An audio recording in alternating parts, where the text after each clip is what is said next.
হঠাৎ করে বিএনপি কি ক্ষমতা ছেড়ে দেওয়ার কোনো সিগন্যাল পেয়েছে? যে সিগন্যালে বিএনপি ভীত সন্ত্রস্ত হয়ে পড়েছে এবং ভয়ে, প্রচন্ড ভয়ে, আতঙ্কে বিএনপির মধ্যে কিছু অবিশ্বাস্য আচরণ আমরা লক্ষ্য করছি, যার স্বাভাবিকভাবে হয় না। দর্শক, হ্যাঁ, বিএনপিকে ভয় ধরেছে, বিএনপি সরকারকে আতঙ্কে ধরেছে। বিএনপি সরকারের প্রত্যেকটা এমপি মন্ত্রী তারা আতঙ্কগ্রস্ত। কখন ক্ষমতা চলে যায়, এমনকি অনেকে মনে করছে যে ক্ষমতা চলে যাওয়ার হুলিয়া জারি হয়ে গিয়েছে, ক্ষমতা ছেড়ে দেওয়ার সিগন্যাল তারা পেয়ে গিয়েছে। সবচেয়ে আতঙ্কটা কাজ করছে যুক্তরাষ্ট্র থেকে, কারণ আমেরিকার নীতি এটা যে তারা যাদেরকে ক্ষমতায় আনে, হ্যাঁ, কেউ যদি গণতান্ত্রিক ভোটে স্বাভাবিকভাবে ক্ষমতা এসে যুক্তরাষ্ট্রের সাথে একটা চমৎকার সম্পর্ক রাখে, দ্যাটস ডিফারেন্ট। বাট সরাসরি যুক্তরাষ্ট্রের সাথে একটা গোপন চুক্তি করে যদি কেউ ক্ষমতায় আসে মার্কিন ডিপ স্টেটকে ব্যবহার করে, তাহলে তারাই তাদের পতন ঘটায়।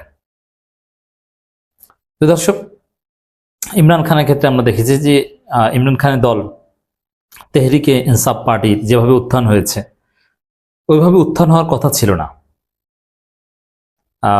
জামাতের অনেক লোকজন, পাকিস্তান জামাতের ছাত্র সংগঠনের সাবেক কেন্দ্রীয় সভাপতি থেকে শুরু করে অনেকে, সাবেক সেনা অফিসার অনেকে, বিরাট বিরাট শক্তি ক্রিকেটার অনেকে ইমরান খানের দলে যোগ দিয়েছেন।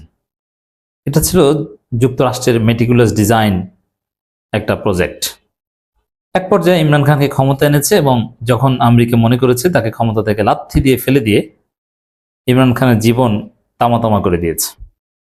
ইমরান খানের জীবনে আর কোনো হোপ নেই। মার্কিন ডিপ স্টেট এভাবেই খেলে। তবে হ্যাঁ, মার্কিন যুক্তরাষ্ট্র যখন বিপদে পড়ে তখন এরকম খেলে, আর যতদিন বিপদে পড়ে না, তাদের দালালদেরকে পুষ্ট করে পালতে পারে, ততদিন পর্যন্ত ঠিক থাকে। এখন মার্কিন যুক্তরাষ্ট্র একটা ভয়ানক বেকায়দায় পড়েছে ইরান ইস্যু নিয়ে। আর ট্রাম্প হচ্ছে পাগলা। ট্রাম্প কখন কি বলে আর কখন কি হয়ে যায় এটা কেউ নিশ্চিতভাবে বলতে পারে না। যে কোনো সময় কোনো অঘটন ঘটিয়ে দিতে পারেন, ট্রাম্পের ক্ষমতা চলেও যেতে পারে, বলা যায় না। এই বাস্তবতায় এমন এক পাগলাটে সরকারের সাথে এক গোপন চুক্তি নির্বাচনের আগে তিন দিন আগে ইউনূস, তারেক রহমান, খলিল রহমানের যোগসাজশে হয়েছে এবং সেই গোপন চুক্তির ফলে বিএনপি ক্ষমতায়, এবং সে চুক্তি বিএনপি চাইলেও লঙ্ঘন করতে পারবে না, এবং সে চুক্তির বিষয়ে এখনো বিএনপি সিক্রেসি মেনটেন করেছে, কারণ সে চুক্তি তো পার্লামেন্টে উত্থাপন করেনি। প্রথম অধিবেশন শেষ, অথচ নির্বাচনের 3 দিন আগে যে গোলামি চুক্তি, তাবেদারি চুক্তি, সেই চুক্তি কেন পার্লামেন্ট উত্থাপন করল না? এখানে যুক্তরাষ্ট্রের বা ট্রাম্পের ইরান প্রজেক্ট ফেল করছে। সেই পরিস্থিতিতে, সামগ্রিক পরিস্থিতিতে দেশের ভিতরে মানুষ এই চুক্তির বিষয়ে জেনে গিয়েছে। তাতে যদি ওই চুক্তি থেকে বিএনপি সরকার বের হয়ে যেতে চায়, তাহলে তাদের ক্ষমতা থাকবে না। এইগুলোতে বিএনপি সরকার প্রচন্ড আতঙ্কগ্রস্ত। কি হবে? ওই চুক্তির বিষয়ে জামাত জানে, একদম জানে না তা না, কারণ আমির জামাত বলেছেন যে তিনি জানতেন না। যদি তাকে না জানিয়েই করা হয়ে থাকে, তাহলে জামাত কেন ওই চুক্তির বিরোধিতা করছে না?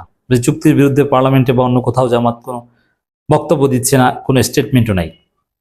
অতএব আনুষ্ঠানিকভাবে না জানলেও কোনো না কোনো ভাবে জামাত জানে। তো এই জায়গায় জামাত জানে, এখন জামাত যদি সেই চুক্তির বিরোধিতা করে, বিএনপি বেকায়দায় পড়বে। এবং আরো নানান গোষ্ঠী এই চুক্তির বিরুদ্ধে লেগেছে। তাতে বিএনপি সরকার আতঙ্কগ্রস্ত হয়ে পড়েছে। এরই মধ্যে জামাত, এনসিপি রাজপথে আন্দোলন করে, পার্লামেন্টে অসাধারণ ভূমিকা পালন করে বিএনপিকে কঠিন চাপে রাখতে পেরেছে।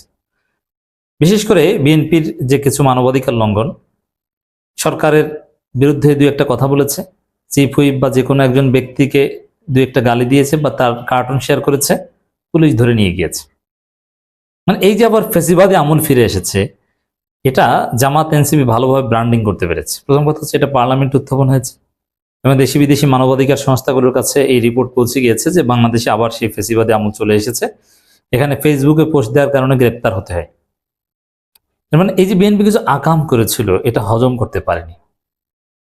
সংবাদ মাধ্যমকে যেভাবে টুটি চেপে ধরার চেষ্টা করেছিল, এটা পেরেছিল, কারণ সমস্ত সংবাদ মাধ্যম বিএনপির দখলে। বাট প্রথম আলো, ডেইলি স্টার, তারা কিন্তু অন্য বিষয়ে। তারা বিএনপির দখলে না। তারা যখন মনে করেছে বিএনপিকে সার্ভিস দিয়েছে, এখন মনে করছে যে মার্কিন যুক্তরাষ্ট্রের সাথে গোপন চুক্তি দিয়ে বিএনপিকে বেকায়দায় ফেলবে, এখন বেকায়দায় ফেলবে। এটা হচ্ছে প্রথম আলো ডেইলি স্টার। প্রথম আলো ডেইলি স্টার বিএনপির চাইতে অনেক শক্তিশালী। বিএনপি যেমন কালবেলা কিংবা বসুন্ধরা, সমস্ত পত্রিকা এগুলো সরাসরি বিএনপি দখল করেছে, ডিবিসি, বাংলা ভিশন সব বিএনপি দখল করেছে। বাট প্রথম আলো ডেইলি স্টার দখল করার মতো কোনো সক্ষমতা বিএনপি কেন বাংলাদেশের কারণে, এটা ডিপ স্টেটের চাইতে শক্তিশালী।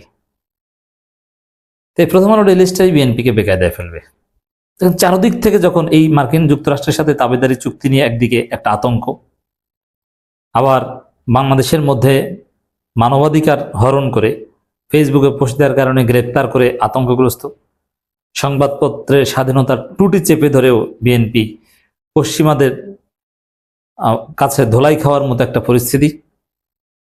তো এই পরিস্থিতিতে আবার পার্লামেন্টে এবং রাজপথে আন্দোলন, পার্লামেন্টে জোরালো বক্তব্য, রাজপথে আন্দোলন, এই সব পরিস্থিতি বিএনপিকে এমন চাপে রেখেছে, বিএনপি ভয় পেয়েছে, এমন ভয় যে ক্ষমতা চলে যেতে পারে, এরকম একটা সিগন্যাল তারা ফিল করছে। যার ফলে বিএনপি এখন ভান ধরেছে ভালো হয়ে যাওয়ার, যে না না আমরা দুধের ধোয়া ভালো। এখন সুন্দর সুন্দর কথা বলছে। এখন বিএনপি নেতারা প্রকাশ্যে বলছে না না না, এরকম কেউ কিছু বললে যে পুলিশ দিয়ে ধরাতে হবে, এটা যেন আর না হয়, এটা করা যাবে না। ভাই আপনারা সমালোচনা করেন, এমনকি আমাদের দেখলেও আমাদের সাথে নানান জায়গায় দেশে বিদেশে বিএনপির এমপি, মন্ত্রী এদের অনেকের সাথে দেখা হয়ে যায়। এরা অনেকে বলেন যে ভাই আপনারা সমালোচনা করেন, আপনারা যতবার সমালোচনা করেন কিচ্ছু হবে না, এটা আমাদেরকে এনশিওর করেন। কেন? ওই যে চাপ খেয়েছে, ডলা খেয়েছে চারদিক থেকে। কয়েকদিন আগেও একটু ফেসিস্ট ভাবছিল, না এটা সহ্য করা হবে না, এই সেই আমরা আঙ্গুল চুষবো।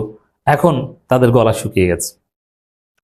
দেখেন, নজরুল ইসলাম খান বিএনপির একজন সিনিয়র নেতা এবং তারেক রহমানের উপদেষ্টা, তিনি বলছেন স্বৈরাচারী আচরণ করলে বিএনপির বিরুদ্ধেও ব্যবস্থা।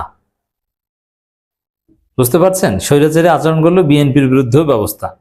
এমনকি থানা, পুলিশ বিভিন্ন জায়গায় যে বিএনপির যে খবরদারি, এগুলোর কিছুটা লাগাম টেনে ধরার চেষ্টা করছে। এই যে বিষয়গুলো, এগুলো কিন্তু অবিশ্বাস্য। যেমন বিএনপির নেতারা যেন থানায় যে খবরদারি করতে না পারে, এই বিষয়ে নির্দেশনা চলে গিয়েছে।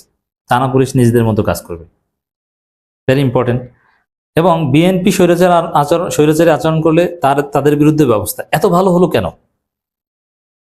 আরো নানান জায়গায়, এবং সমালোচনা করলে ফেসবুক পোস্টের মাধ্যমে কাউকে গ্রেপ্তার করা যাবে না। এত ভালো হলো কেন? এগুলো কেন করতে হচ্ছে বলতে হচ্ছে। আসলে বিএনপি প্রচন্ড চাপের মধ্যে আছে, দেশি চাপ, বিদেশি চাপ, আরো নানান কিছু। এবং আর একটা বিষয় আছে যে দেশের ভিতরে প্রশাসন তাদের মারাত্মক ক্ষমতা চর্চা করতে চায় রাজনীতির চাইতে বেশি। এবং প্রশাসন যেহেতু বিএনপিকে ক্ষমতা এনেছে, এই জন্য বিএনপির টুটি চেপে ধরে তারাও বিএনপির উপর ছড়ি ঘোরাচ্ছে। সব মিলিয়ে বিএনপির অবস্থা ভালো না। বিএনপির কাছে আসলে ক্ষমতা নাই, বিএনপি অনেকটা পুতুল।